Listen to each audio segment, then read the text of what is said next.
A massive housing market realignment is occurring as we speak. Certain areas of America are being inundated with excess inventory, and sellers are now frantically cutting prices. However, this isn't happening everywhere. Other pockets of America are still surging, and there's even bidding wars with certain areas going up double digits year over year. What's amazing is that we've never seen in recent history this type of housing market bifurcation, and the overall alignment is this. On the west coast of America, as well as in the South, inventory is surging in many states. However, in the Midwest and the Northeast, inventory is still low. You can see that housing supply in the South and West is now back to pre-pandemic levels, while in the Northeast and Midwest, it's still down 50%. With these differences in housing supply keying you in on this massive shift that's taking place, it's one that likely has to do with differences in how Americans are moving, as well as local economic growth, as well as affordability. And the overall trend we're seeing is that the cheaper the area is, the more people that are moving in and buying homes, and the lower that the inventory is. On this map, these states in blue, in the Midwest largely, have the cheapest home prices in America. In Wisconsin, Iowa, Kentucky, West Virginia, Ohio, you can buy houses for $300,000 or less, even as cheap as $170,000 in West Virginia. In response, we can see home sales and buyer demand is now highest in these states. West Virginia is the #1 state for buyer demand in the US, up 30% from average. But it's not just the Midwest that's hot, it's also the Northeast. In a state like New Jersey, housing inventory is down over 25% from normal. In Connecticut, it's down over 50% from normal, meaning that there's still a huge shortage of homes and there's still bidding wars in these colder Northeast states. And the data that I'm about to show you in this video is going to allow you to actually capitalize off this shift in housing market forces and migration, and allow you to negotiate a big discount on a house if you're in one of these states that are going down. And I'm also going to give you some tips if you're in one of the states that's still going up on how to actually make better offers. First, I want you to take a look at this townhouse. This house is $699,000, which is crazy. That's $500 a foot. Now, what's interesting though are the price cuts this seller in Washington is having to do. They originally purchased for $582,000 in 2017. Then they turned it into a rental. They were renting it for around $3,000 a month, and then they listed for $835,000 in 2025, a 44% increase over the 2017 price. However, since then, they've had to cut it down to $699,000, and it's still lingering on the market. What's really interesting about this is that the zip code that this townhouse is in has gone up 90% in the last 8 to 9 years. However, they're only now listing the property at a 20% profit from what they bought it for in 2017. So there's been huge housing market deflation,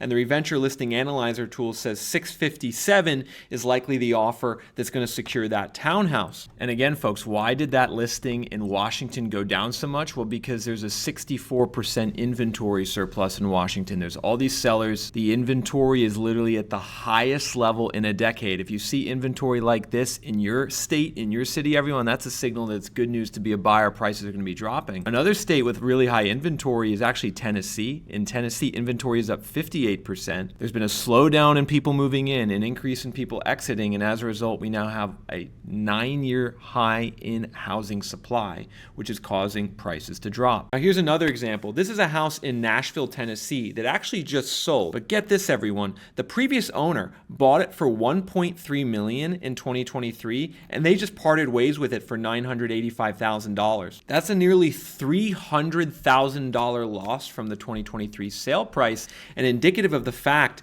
that if you're looking to buy a house in one of these states with the inventory pile up, where the builders were really active, where there's a lot of supply, and where the price is overpriced, take a look at that list price and view it as negotiable. In this case, they cut it down to $1,195, but the person bought it for $985. $200,000 less. My overall point with this is that if you use data on housing market inventory, you guys can actually negotiate cheaper prices and get hundreds of thousands of dollars off list prices. However, to be clear, prices are still really expensive in a lot of these states. $600,000, $900,000 for a house is still not attainable for most people. I think a central question on many of your minds is going to be, when are prices going to get low enough that we're going to go back to 2019, 2020 levels? Well, folks, I think, again, a lot of this has to do with inventory. If you're in a state like Washington where inventory is up 64%, or Tennessee where it's up 58%, or Arizona where it's up 53%, 60%, or Texas where it's up 52%, or Washington, D.C., or Oregon, or Georgia, or Nevada. You guys should be out there making offers at 2020 price levels. I mean, here's another one, everyone. This is a cheaper home in Tennessee.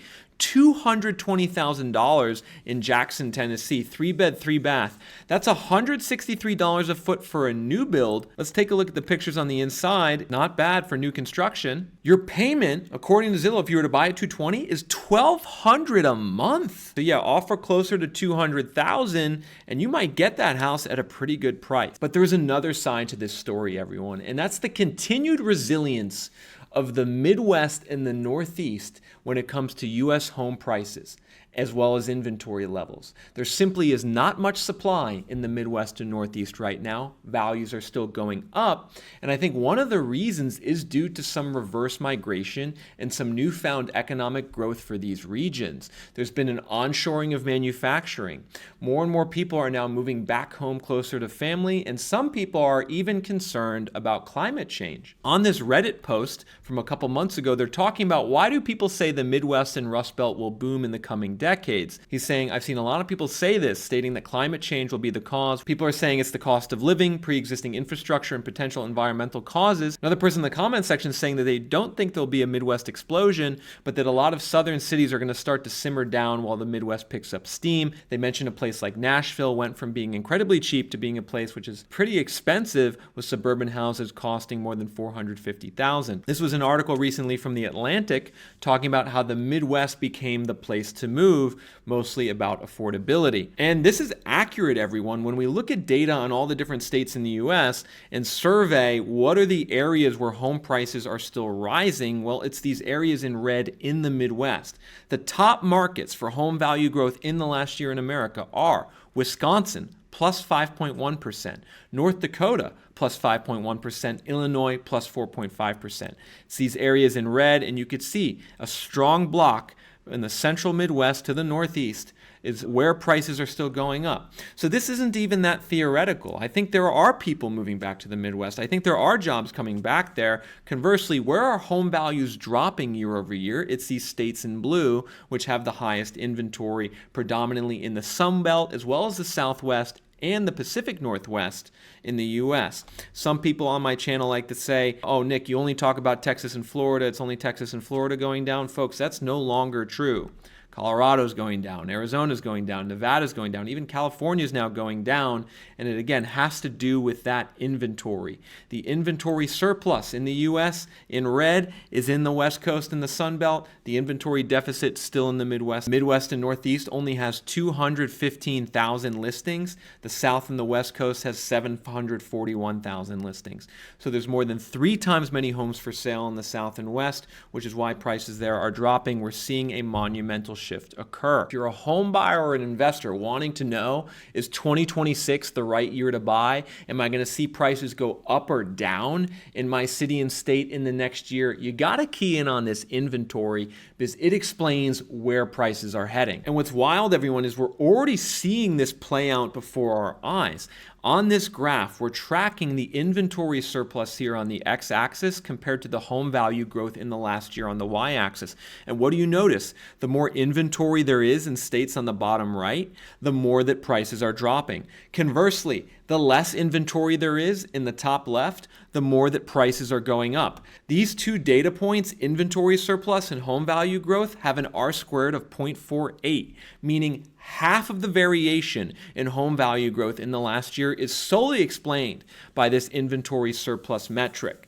And so for those of you out there wanting to understand where your market's heading, what's going on in your market, look at this graph. If you're in the bottom right here, it's going to be more likely that you see declining prices in the next year. If you're in the top left, it's more likely you're going to see rising prices. Inventory in New Jersey is down 29%. Markets like Connecticut, Rhode Island, Illinois, North Dakota, New York, Alaska, New Jersey, New Hampshire, Wisconsin, we still have a shortage of supply and prices are still going up. And one thing I wonder is how durable is this new trend in the housing market, and are we going to continue to see outperformance in the Midwest and Northeast versus underperformance in the South and West Coast. And if this is a durable trend, is this good news for you if you're a buyer in the South and West? Is it going to mean that we'll see persistently higher inventory levels and more price cuts, more and more price reductions? What I want to do right now for you guys is I want to go through Zillow and look at some listings